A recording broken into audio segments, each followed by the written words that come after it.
Fali Poupa, JB Piana, Motepeli, donc JB Piana et le Wenge. Donc, Tokoyo Kana nous, moi Liloba, JB Alobaki. C'est quelle vitesse?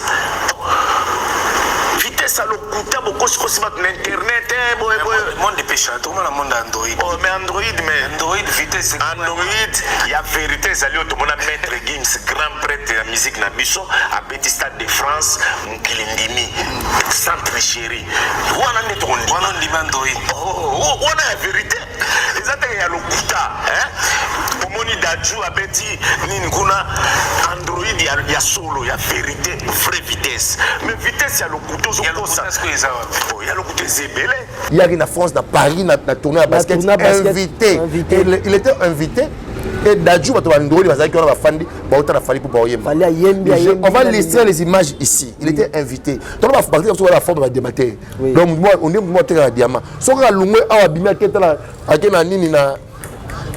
la Sénégal va y être. Baboulé tape sur diamater, la terre à diamant. Mais le Congo, je te dis, tout sera raté. Tout sera raté. Passez belé. Concert où tu peux tomber ça de mentir, ça risque sans impact. Sans impact parce qu'il va vivre aussi la Calavé JB en salut 20 ans sans actualité. Bon, mission Kala.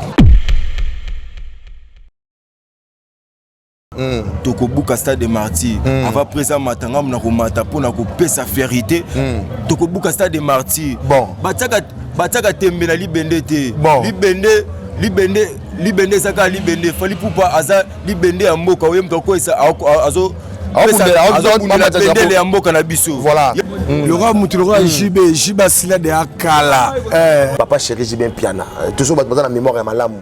L'anniversaire, je sais pas ya mona na ou bien azoki back na mutabeta musique ya Fali Poupa. Nous on était invité avec bana na ngai moko. Oko ya Fali ndeni so boy Fali so ka muté mabe. Là c'était JB. C'est JB qui parlait. Salut mesdames et messieurs, chers internautes, bonjour, bonsoir, ça dépendrait de l'heure que vous verrez cette émission. Vous allez tellement ébélé. Bolanda Rabiso, c'est Congo Kin 24 télévision. Je vous demanderai de s'abonner encore, marquage de plus, de vos messages pour s'abonner. Na Sabino, fan Nabiso, merci. Na vidéo des autres la chaîne, ils en nous sika, ils en nourrissons, mais à petit, l'oiseau fait son nid de Tozoliango Malembe Malembe. Je vous demanderai de s'abonner à Congo 24 télévision, encore de plus. Commentaire Nabino, like Nabino, partage Nabino, et ça la Abisso vraiment bien. Message Nabino en privé, ça la Abisso bien tant beaucoup. Je vais recevoir un invité du jour, mon invité du jour, Eric Kaya, automatique. Donc je vais lui recevoir aujourd'hui. Donc sur la liste encore sur l'actualité. Ce qui fait encore débat. C'est vraiment Internet, chers internautes, madame et messieurs.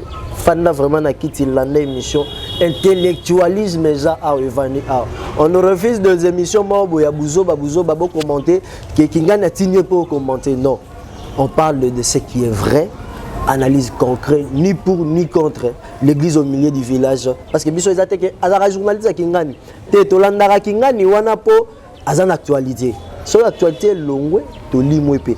Donc on va en parler un peu de l'actualité, ce qui fait encore débat de notre concert Kissinjora, comme l'a quitté d'abord la team Wata. Et ça, c'est vraiment un débat maintenant, lobby. Et lobby mi partout. On va en parler de ça. Et on va en parler de l'actualité de Papa Chéri, Bill Adam JB Piana Moto Pamba, qu'on respecte beaucoup. Encore le grand. Quand j'appelle le grand, l'émission est face à notre confrère Noli Tambou. Donc l'Obama qui trop. On va faire seulement cette analyse là et retenons ce 30 juillet Robinho Mundibou na terrain GD.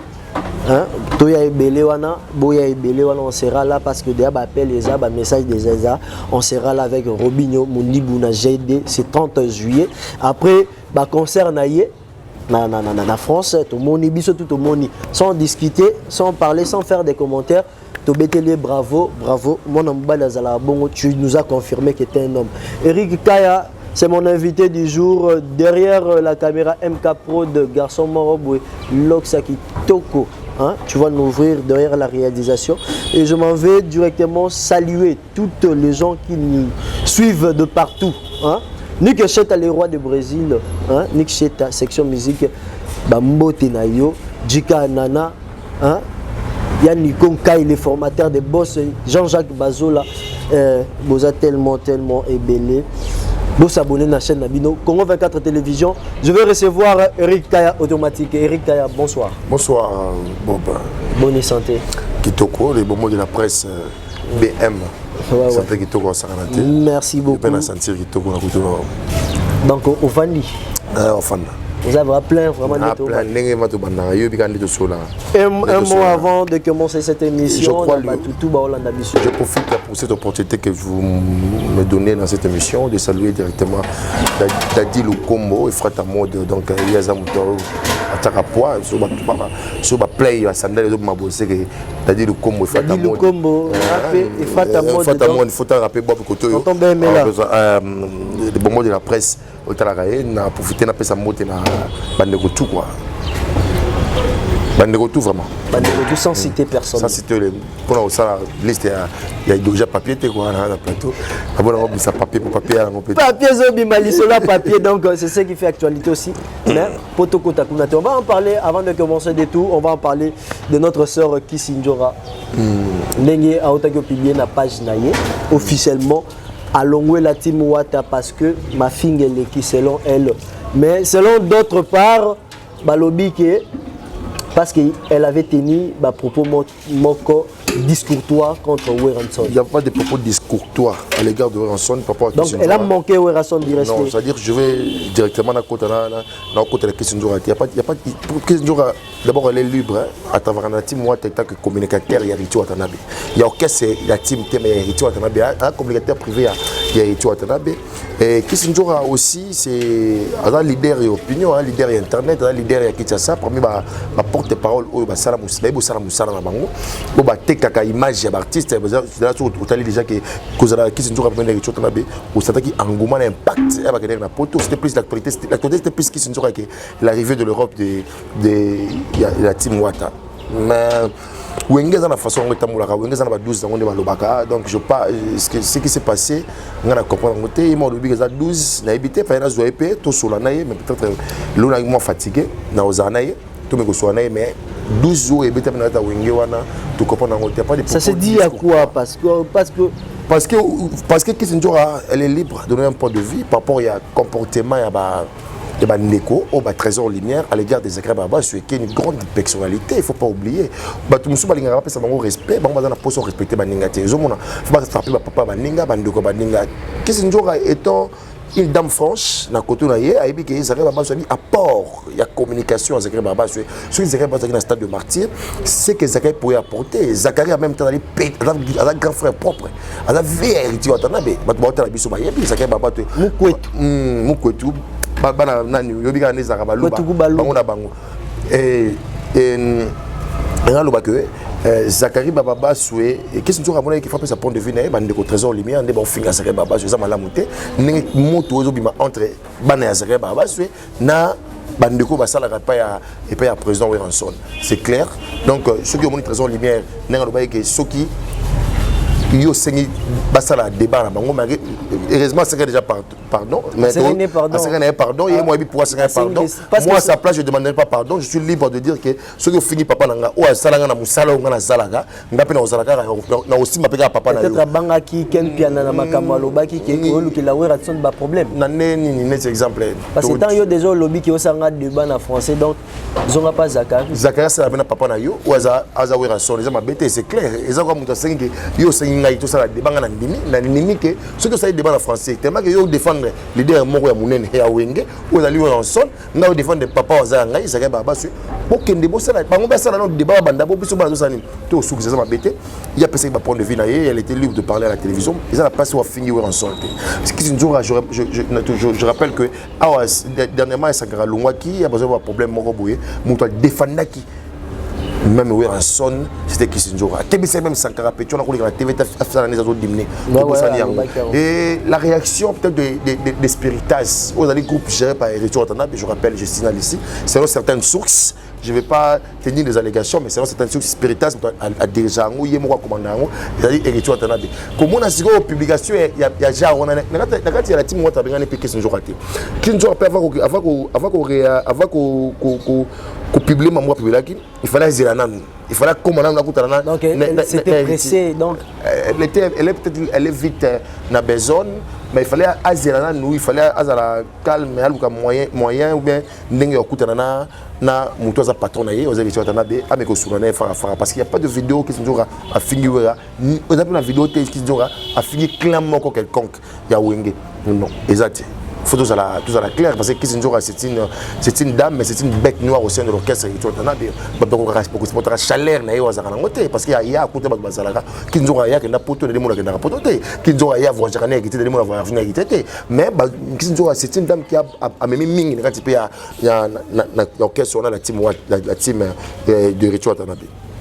Donc parlons un peu Ezali elle s'était précipitée Kisinjora il y a Christine na sengi na yo bakanda musuzo za nango tu dois te ressaisir azana kanda te azu des gens parce que moni ba publier na kati ya spiritas oza couple na bango ba exposer ça pour autant ba bengaye ba yokaye après ba vection de fait na ye après ça ba motivation ne tient que lo ninga lo biwana so que le bagi afika ki Weranson ba gi pe na moyen possibilité ritata que patron na ye ou asala rapport na ye parce que Kisinjora était toujours reconnaissante à l'égard de Richard Tanabe ou ritata sala rapport na ye awe bi otinda ye ko bi c'est les gars na même émission oh ils a ndeko na biso ya film na film chaîne wana akende ko s'excuser soka tenir ba propos moko boy discours toi ningo yo lobi yango à l'égard comme les gens disent voilà parce qu'on dit toujours mais il n'y a pas de vidéo ils ont bête noire qui sont toujours illuminé figure na yé et illuminé peut même y Ritual Tanabe ba c'est pas monter faut na osura va bien que depuis Ritual Tanabe qui sont toujours c'est une bête c'est une bête moko sacrifiée selon les autres disent que Kisinjora bangaki peut-être 12 à Ouatta parce que Weranson c'est son père vraiment à Olivier. Weranson c'est son père mais Kisinjora n'a pas insulté Nani. Il a donné son point de vue comme tout le monde. Bah point de vue monsieur Pesara bon après ce point de vue nous revenons soit je crois que et le est bangi si plus Monique 12 ans parce que Spiritas ils allaient groupe où ils allaient gérer directement par Ritual Tanabe. Ce que une négociation qui toujours Christine na poto na été tout le monde va vidéo il y a Spiritas c'est ça ba live na Kisinjora donc aussi ba téléphone na Kisinjora ba na poto na Ritual Tanabe donc lelo il m'a monique déjà boss a publié les moi c'est quelque chose qui se prépare contre lui il a la suspension té a chassé té mais sauf que ba les propos tenus langage que sur terre mon taxi Kisinjora ba so il comme monter contre Weranson ou après sa point de vue après ça qui donc si on comprend bien les propos tenus dépend kaka ya mutu o atunaki donc Weranson et son clan doit être et Tanabe c'est le fils de Weranson fils de musique c'est pas musical jamais rolling apé moi ça netika parce que moi pas de lobagi après ça va pour devenir pour un concert de kaki un concert événement tu vas bien un événement dans événement faut tout analyser faut lobela ba côté ba biloko ba raté pas tout simbi faut pas lobela ngo toujours obligé lobela ngo yango ndiko qui toujours ça qui et non ma beza ngona te englobant tout coup sont permis toujours fingaté mais toi qui n'angoka molo voilà après le 30 juin na martyr grand JB Weranson et tout le monde pour ne pas citer tout le monde ba beta concert Wenge musique à 4x4 tout terrain continuité nango to balandi sous ba concert privé oui tout le monde c'était bien passé je vis quand même l'événement tout le monde bandi côté la Pétragone le terrain moi cohésion ma remarque qui a répétition mais on sait quand même que harmonie zali makasi entre JB Piana na Weranson 2 mois wana quelques jours wana esali nango elote est-ce que ça elote mais quand même il a concert ba star il y a génération munene wa benga ne ba 4e génération oui ba reva le grand prêtre na mboko ba diriger ba c'est pas la musique na bango ils ont répondu présent dans concert wana c'était il y a concert moi kitoko peut-être dans concert tout les candidats parce que moi chance moké ya koyemba malgré tout sentir bango tout le monde musu ba bunda mais je so yemba leur pointer ba tout le monde na bango ya madame Basalaki c'est bien il y a une continuation on a dosé la continuation quand il y a événement peut-être bango musu ba kende toujours na ba écho qui nous est parvenu que peut-être dans les prochains jours l'orchestre ou 4x4 BCBG na format où aller la réconciliation bon vous appelez en Europe mais qu'il y a poto bon beta ba ndule la bango biso to là on attend de voir on attend de lorgner de loin en regardant parce que on a total la bango observer. OK merci beaucoup je m'en vais encore vous demander beau s'abonner encore de plus encore et toujours mais toko ta vraiment rasina maman na likambo o esangisi biso lelo cette grande analyse ya koyoka JB Piana l'émission avec Noli Tambou et actualité au Peli Sikoyo Fali Poupa JB Piana Mote Peli donc JB Piana et le Wenge donc Tokoyo Kana nous moi liloba au JB à Lobaki. C'est quelle vitesse? Vitesse à l'okuta, beaucoup de choses sur internet. Monde de péché, tout le monde a Android. Oh, mais Android, vitesse. Android, il y a vérité. Tout le monde a maître Gims, grand prêtre de la musique na Bisso, à Petit Stade de France, Mkilindimi, centre chéri. On a net Android. Oh, on a la vérité. Les attaques, il y a l'okuta. Pomoni Dadju a Betty, Ninkuna, Android, il y a solo, il y a vérité, vraie vitesse. Mais vitesse, il y a l'okuta. Il y a l'okuta Zébélé.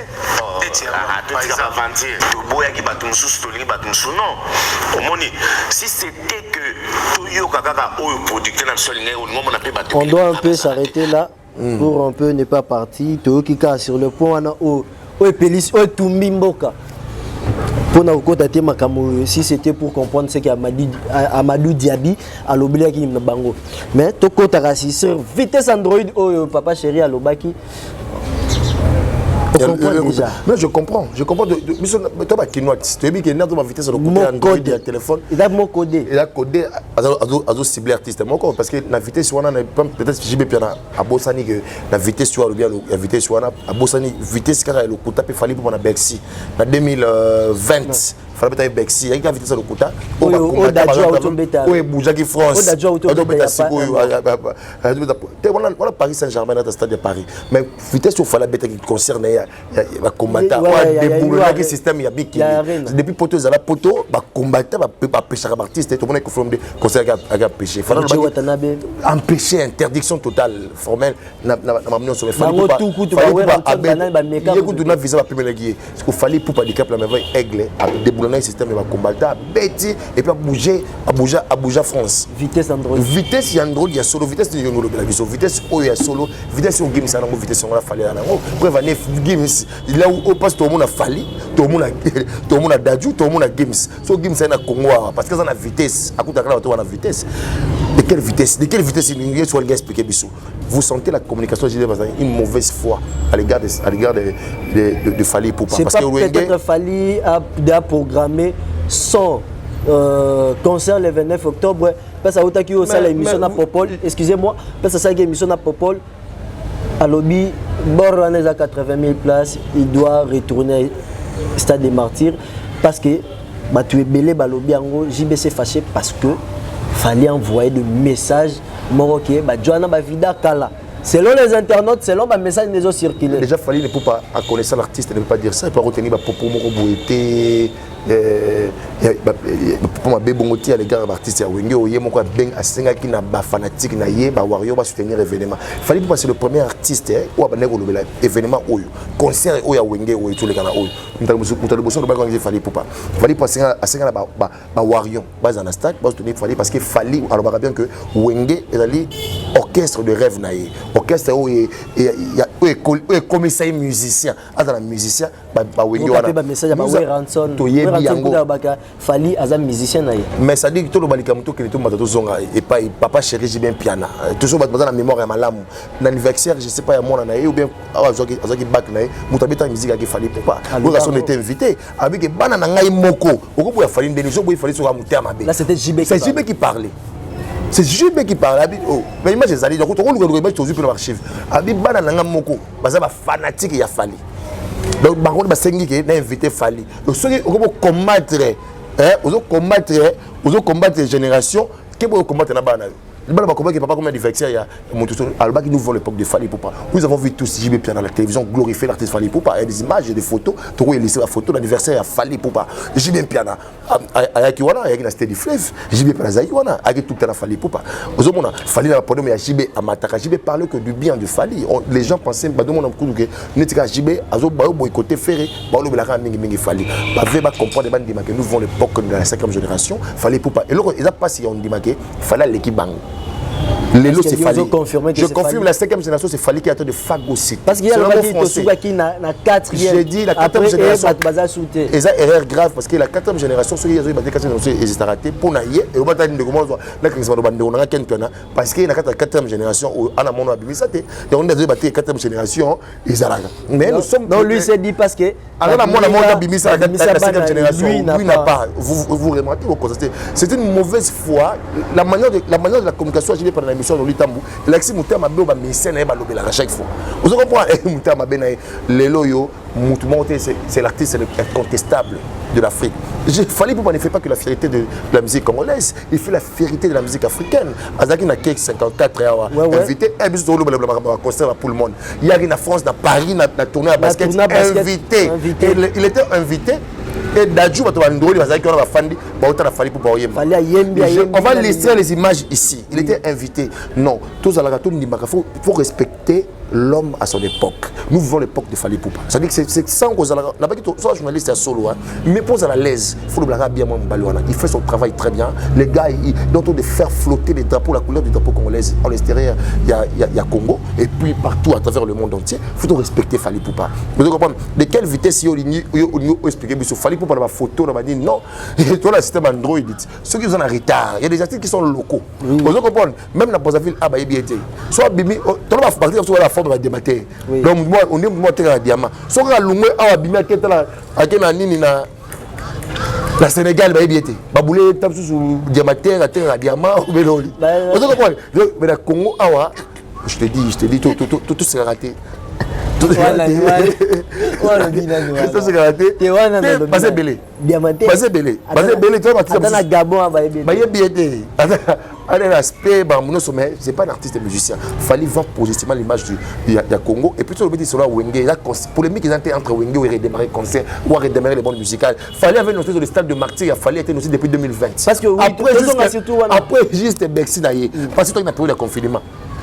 Et pourquoi est-ce que le concert il a fallu comme un problème entre Fally et Wenge? C'est la musique congolaise. C'est la fierté, les autres générations de mettre à stade. Parce que dans la qui paye le roman, le papa chéri s'est dit, les gens, ils ont redémarré la musique congolaise parce que Toyo Karabiso, Toyo Karangotobara, Rumba Koufa, Toyo Kasu Rumba Bienté. Il y a des places à l'Obaki, ils ont redémarré. Ils ont redémarré en quoi? Il y a des musiques, il y a Rumba Congo. Félix Wazogabi. Tout le monde dit ninja au fallait y Arkeli a mon makasi parce que dans la prison tout compétir naïe Arkeli a mon na les États-Unis après Michael Jackson Arkeli ba pesant parce qu'il fallait aussi ayemba na lingala ayemba na Fally tout ça nene tout le nene tout un système Android mundo ça musala malam o ça malam ana droit au public en internet Fally pour pas qu'il y a défilé de mode ya Balman pour ça la publicité on a vu Fally pour pas être là ba star ya monde bazaki wana ba jogo ko ba Neymar bazaki wana Kim Kardashian bazaki wana. Mais les gens ont dit que fallait Dembélé qui parce que Bamona qui a vendu qui moi si. T'as que ça classement ma Dembélé a comme on dit na côté qui na mondé, il y a qui na ba demande. La première rangée même l'église, tu as la première bas, tu as la deuxième, tu as la troisième là. Il suffit que nous à la 4e Kongo. Il était invité, il y a qui on qui ba photo par-ci par là. Non, tout ce qui a Mutema B, bande qu'on a vu sur Wenge, la guerre n'est pas entrée. On bande qu'on va demander chance. Par exemple la télévision chaque jour fallait l'équipe. Le bazana incompatibilité avec la télévision, pour le fallait l'équipe. Sérieux? Oui, parce que soit meko bo bengalé non soit man dans mobile dans la scène de flip naï allez la télévision le roi ingénieur Blaise Boulanda qui a félicité les qui ne fallait pas et puis à 5 na Fally après ça va voyons Wenge kuna to comprendre côté JB ça dit na Fally Blaise Boula et pour Fally mais Blaise Boula pour Fally c'est ingénieur c'est le bout ba manda chaque ne siko yo ba marionnette les loyo ba incompatibilité peut-être au pauvre ba wala pour Fally pour pas parce que soka meki ba bengané man chaque na podium ya Wenge concert ya o etu le kana samedi au tariki au s'attaquer na podium on le présente même pas il se sait pas il se bat ailleurs au dembe la zone parce que ba bunga na actualité faut ba zonga buningi ne ba zonia pour ça ndenge ça mais que ka ba message pour manda chaque ba message mo réseau circuler ceux qui bananjini ba sengi ceux qui ba sengi pardon na ningi to pesa poite ba sengi pardon to tsango awo ne malobo to ba to tsango bango ba yo ka sengi pardon na acte wa saki na émission ça dit photo ça dit air moko ba comportement ya ndenge wana eza mabe tout seulement parce que tout dans ba question o ekede.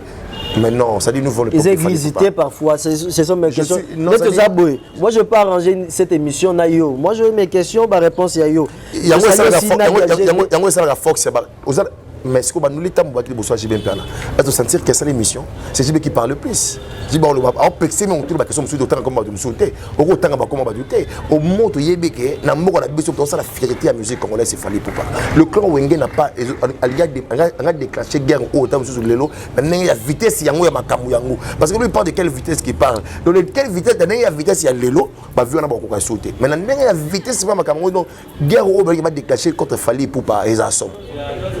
Donc attendons seulement cette la date le concert est confirmé pour le 29 octobre. J'ai quand même des gens les gens va micro balader au circuler sur na balancer nous moins extrait au mon population ban na ba jeune de balo ba les gens ne ba rozala pour le concert a fallu pour pas TikTok non le 29 fois les hommes mon somme dans concert quand peut te fallu bon donc mambo ezali ta aigle likolo tout monde quand na ye muta défendre Congo. Mesdames, messieurs, je vous montre la génération Fally Ipupa pour tous à stade de Marty. Babi, dans petit 12 ans d'être des appels, il y a raté mais mais ça va comme ça comme le ça comme. Il y a comme bandeni. Babi ça qui va le Nicolas qui le bon. Fally Ipupa donc arrêtez. Kana bango de. On les a fallu monter mon na stade wana, sauf la continuer mon ko ça fallait mbela. Ça bouge pas toujours, ça bouge pas. Bon on linga mon fallait mbela yo. Ngaso fallait moi si c'est mon linga yemba 100 pour nga 100. 100. Taka ba mama poto boya po ko taka concert afali taka ba micho mango boya ba Sylvie Poutou boya ba petit wasele boya boye ba mambo ya mabe ba rose Poutou bo to sala ba na kina concert ni mo mo na mamdele yelinga fala mbela oni na nenga mabete ngai fali so ayimbila ngai bete na animation ala musicien na ba titre ba nzembo na yebi yango bongo ni fala mbela oni ni tout le monde sait baby t'aime mon amour a donné bébé maman voilà